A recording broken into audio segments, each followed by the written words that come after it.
In this day, we are going to be talking about the remaining 3 chapters of bankruptcy. They are chapter 9, chapter 12, and chapter 15. So with this one is chapter 9, I'm going to talk about what are the bankruptcy basics, what people have to understand. So basically, the first municipal bankruptcy litigation was enacted in 1934 during the Great Depression. So even though Congress took care to draft the legislation so are not to interfere with sovereign powers of the states guaranteed by the 10th Amendment of the Constitution.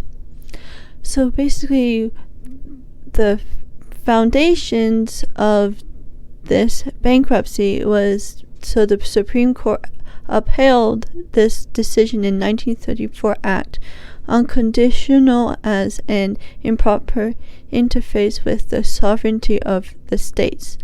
And this was Ashton versus Cameron County Water Bankruptcy Act in 1937, which was upheld by the Supreme Court, United States versus Binkins, 304 U.S. 27, 1938.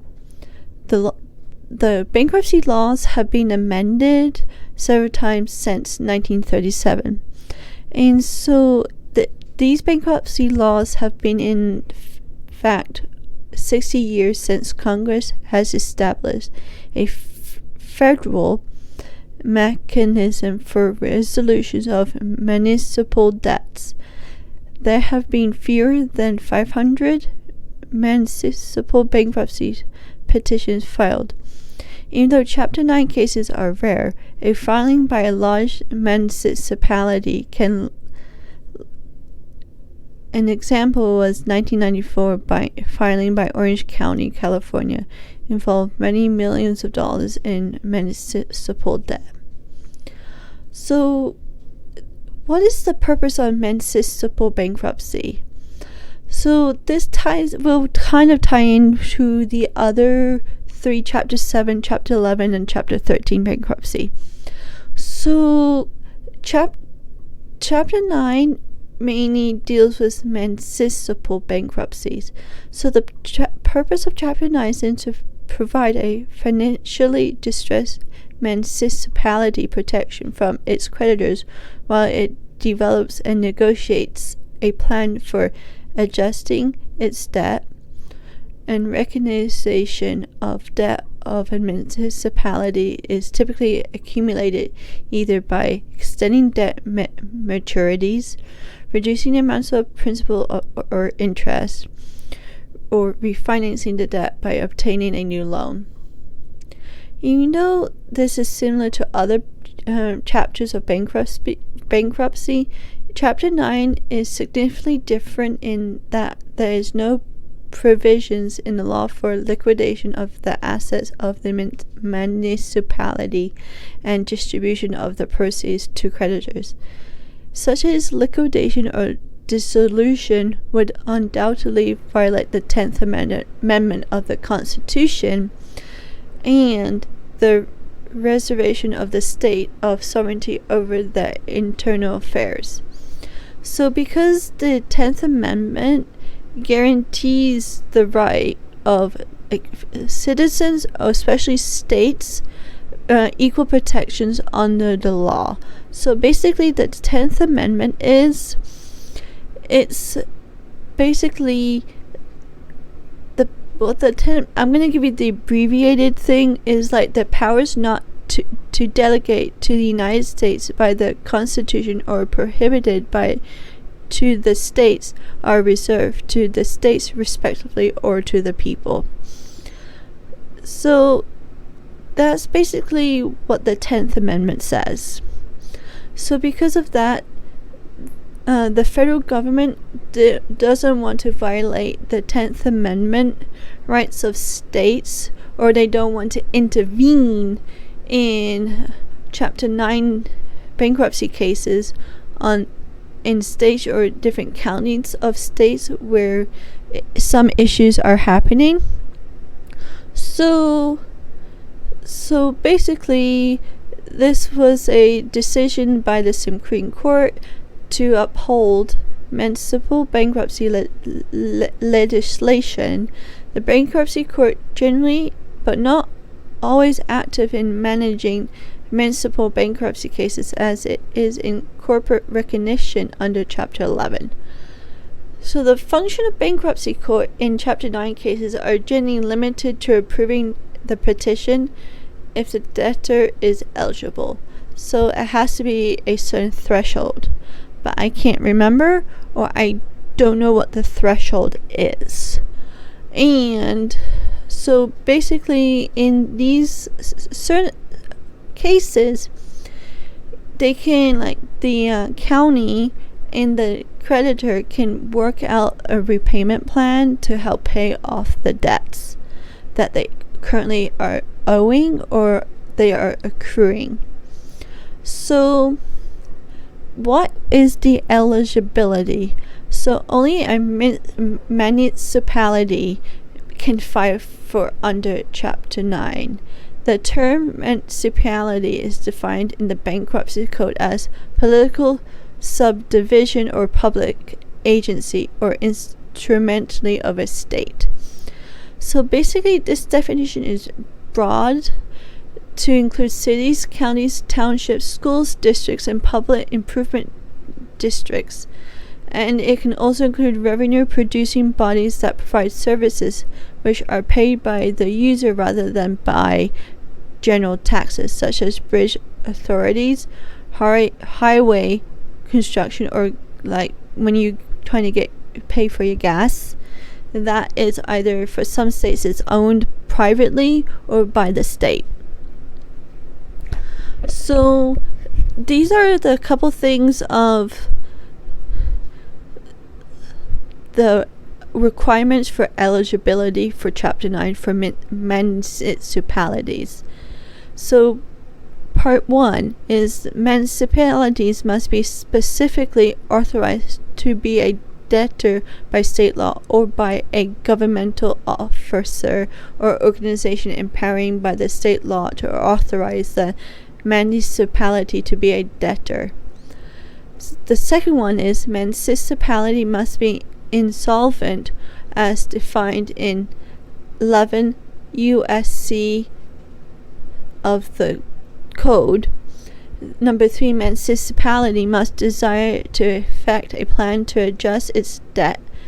And last one is municipality must either they have to obtain an agreement from the creditors holding at least a majority in amount of the claims of each class that the debtor intends to impair under a plan in case under Chapter 9. The second one is negotiate in good faith with creditors and fail to obtain the agreement of creditors holding at least a majority in amount of the claims of each class that the debtor intends to impair upon a plan. The second one is be unable to negotiate with creditors because such negotiation is impracticable or reasonably believe that a creditor may attempt to obtain a preference. So basically, of these cases, municipalities must voluntarily seek protection under bankruptcy code. So they can only apply for this is if they are, like, if they get the state or what they are having the trouble paying to the state to be protected to, so they can negotiate their debts into one consolidated payment plan. So this is basically the reason I wanted to start off with Chapter 9 is because that's basically for cities and states, and also like other like federal regulated agencies or like state and local agencies that can also file for this. So basically when they are doing this is the bankruptcy codes for municipalities are, I think they're slightly shorter, but I might be wrong. They might be like slightly shorter or slightly longer. I think they're in like those between. So basically with these is the municipality chapter 9 has the courts have limited power because of they don't want to intervene with states or local rights under the 10th Amendment of the United States Constitution. And so I'm going to be talking after that one, which is going to be kind of a good tie-in, is chapter 12, bankruptcy. So basically the background of chapter 12 is kind of for people who are listening who have farms or they are fishermen with regular annual income, is financially who have been in financially distressed family farmers and fishermen to propose and carry out a plan to repay all or part of their debt under chapter 12. Debtors' purpose to repayment plan to make installments to creditors over 3 to 5 years. Generally, the plan must provide for payments over 3 years unless the court approves a longer period for cases. But unless plan purpose to pay 100% of domestic support claims, i.e. child support and alimony, if any exists. It must be for 5 years and must include all of the debtor's disposable income. In no case many plans to provide for payments over a period longer than 5 years. So with tailoring of bankruptcy laws to meet economic realities of family farming and family fishermen, chapter 12 eliminates many of the barriers such as debtors would face if seeking to recognize under chapter 11 or chapter 13 of the bankruptcy code. For example, chapter 12 is more streamlined, less complicated, and less expensive than chapter 11, which is better for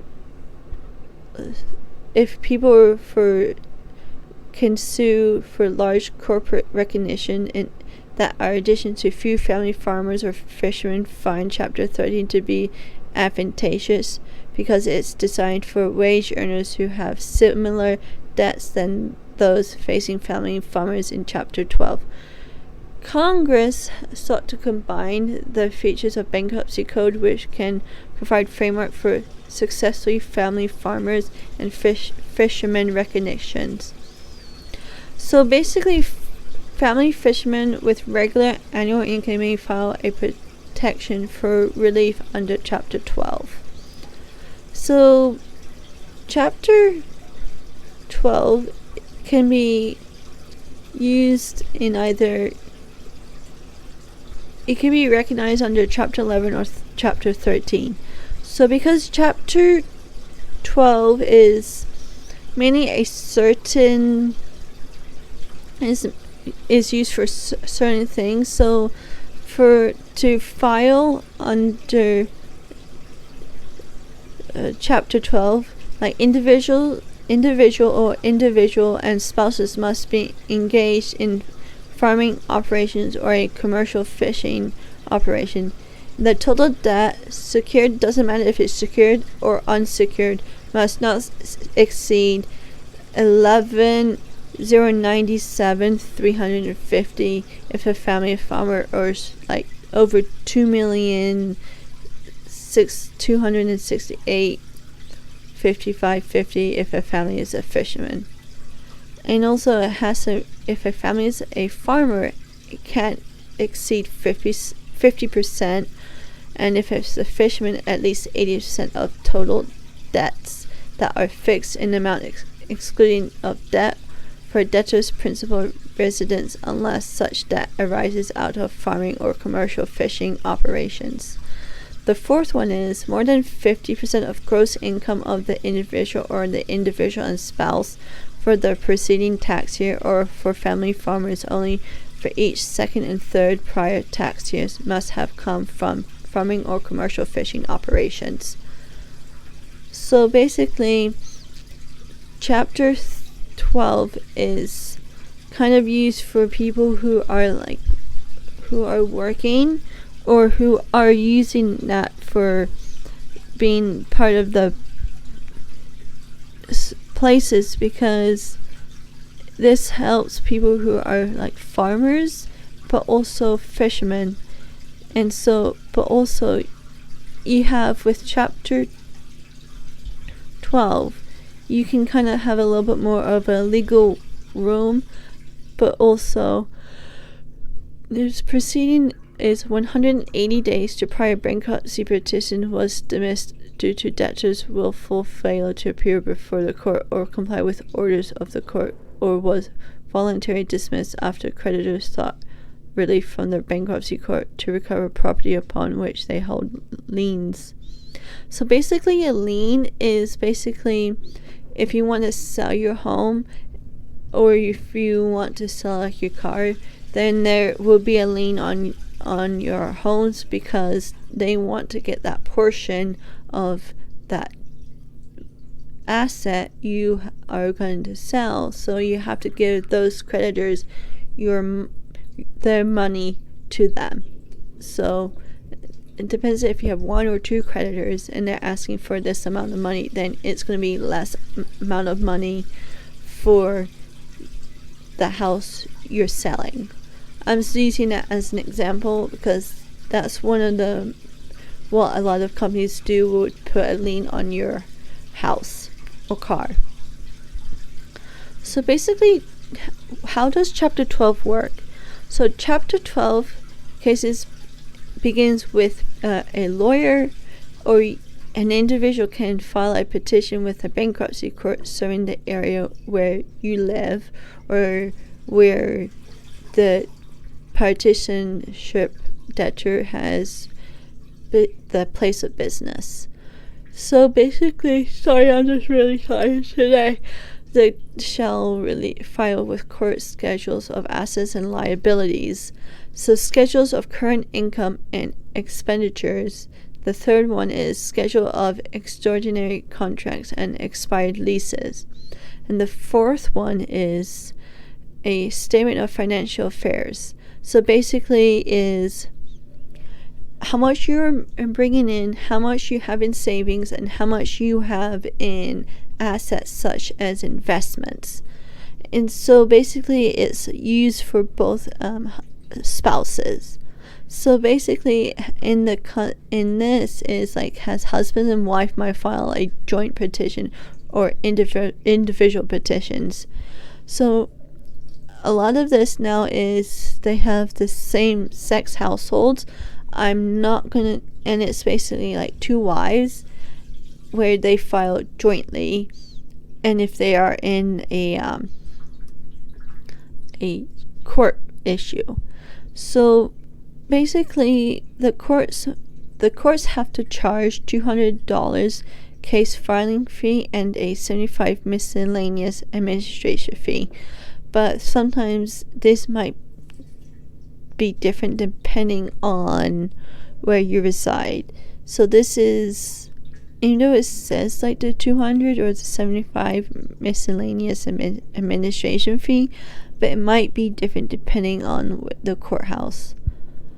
So basically these fees have to be paid to the clerk of the courthouse upon filing with the court. So that's when you're filing, you have to pay, like if you're going to go through like for people who are going through divorces, they have to file with the state or the courthouse they want to file in, because you have to use that to go through the courts, because it has to be interesting, but also it's used to track. You have like a case number that you use to track or what you need to add, or for like evidence and all that to the judge and to the courts. Or if you go to trial, you make sure you have to have a lawyer. And so basically, it's like informing like official bankruptcy forms. You have to list all the creditors and the amounts of nature of their claims, the source, the amount, frequency of the debtor's income, list all debtor's property and assets, and the detailed list of debtor's monthly farming and living expenses, food, shelter, utilities, tax, transportation, medicine, feed, and fertilizer, and all of that. And so basically, for married individuals, they have to gather their information such as spouse, regardless of whether they are filing a joint petition, separate individual petitions, or even if only one spouse is filing in a situation where only one spouse files. And it doesn't matter with that, you still technically have to bring all of your spouse's information into that, even though if that person is either filing separately or they're not filing. So they do take that into account, and sometimes they use that. And so after Chapter 12 also contains a special ultimate stay provision that protects co-debtors unless if bankruptcy court authorized otherwise, creditor may not seek to collect. So basically, between to help us for a petition to be filed, the Chapter 12 trustees will hold a meeting, and it's between 21 to 35 days after the petition is filed. And so basically, the meeting, as I said, of creditors, if the U.S. trustee or bankruptcy administrator schedules the meeting at a place that does not have regular U.S. trustees or bankruptcy administration staffing. So then, and also the other key interesting fact is it has to be held no more than 60 days after debtor files, and it has to be filed in those and has to have that meeting so you can have time to work it out. And if both parties aside are happy, if they want to do a repayment structure, or if they want to have their whole debt forgiven. So basically, if the debtor, they have to file repayment with the petition, or within 90 days after filing the petition, the plan must be submitted by the court for approval, provides for payment or fixed amount to the trustee on a regular basis. So basically, that is, you're paying a trustee to help negotiate or help with payments to the debt to your creditors. And so basically, there's separate days that you have to keep in mind, that you have to keep track of, because if you don't, your chances of not getting this approved is not slim to none, but it's more like you have to keep track of the dates and days. And so basically, projected disposal income or property or equivalent value to plan repayments over a 3 to 5 year period, and as long to unsecured creditors are in to receive at least as much as they would receive if debtors' non-exempt assets were liquidated under Chapter 7 of the Bankruptcy Code. So when it's making a plan, it's very important when you're making a bankruptcy Chapter 12 plan, because you need to know how much you are going to be saving, or how much money not saving, but more you're going to be paying out to creditors. Or if you use Chapter 12, you can use that to your advantage on what you're doing. So and also, Chapter 12, it can be under Chapter 12, you can have your debt discharged. Means basically discharge is it's wiped off of you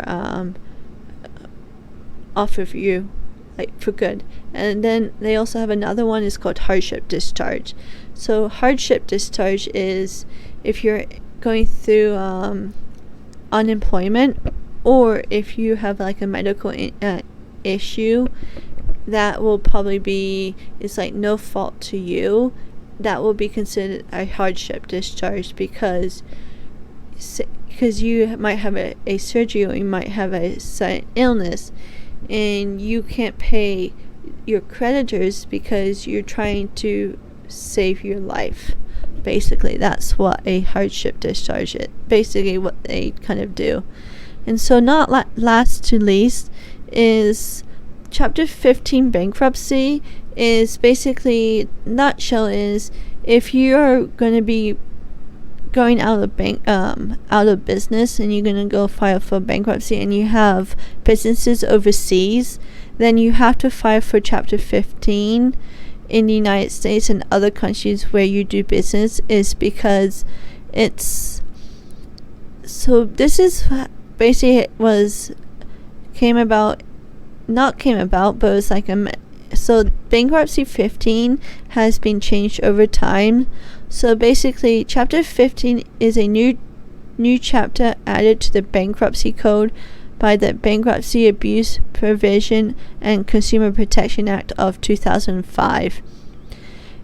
And it's the U.S. domestic adoption of the model law on cross-border insolvency promulgated by the United Nations Commission on International Trade Law in 1997, and it replaces Section 304 of the Bankruptcy Code. Because of the UNCITRAL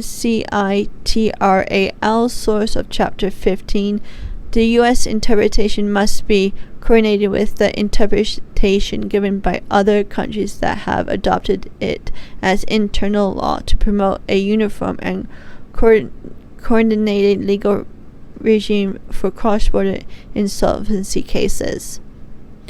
So basically, what the Chapter 15 is, it's a law that was adopted from the United Nations international trade law. So basically, this is to make, for companies that are going bankrupt, or they're trying to fight for bankruptcy protections, they can use Chapter 15 because they are in other countries, and they are doing business in other countries. So because of that, they have to file for Chapter 15. But unless if they are doing if they only work in the United States, then they can file for any of the chapters for bankruptcy, because they don't do business internationally. But unless if they're doing business internationally, then they have to file for Chapter 15, because they have to have a business overseas. Because in Europe, for you to do business overseas and you're a corporation, you have to have a headquarters in a European country for you to do business in Europe under their laws. So basically, so Chapter 15 cases are very different, because either if a foreign corporation has like businesses in like different countries, and they also have a headquarters in the UK, US, and they also have headquarters in like Latin America, then because of that, and because they're going out of business because of bankruptcy issues, then they have to file like their equivalent in their home country for Chapter 15. And even though that kind of has to be similar to the United Cross-Border Insolvency Promulgated International Trade Law. So basically, every country has to have like something similar to the United Nations International Trade Law. So basically, what that did was to help companies that are doing business overseas, or businesses that are headquartered overseas who need to go through bankruptcy, that they can do it in one country and they can go through bankruptcy easier in different countries.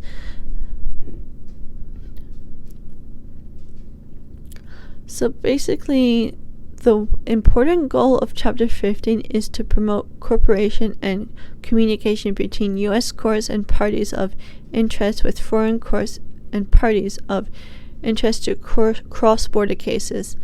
So basically what this goal is to accomplish by, among other things, especially changing the court and estate representation to corporate to the maximize intent possible with foreign courts and foreign representatives, and authorizing direct communications between the court and authorities, state representatives, and the foreign court and foreign representatives.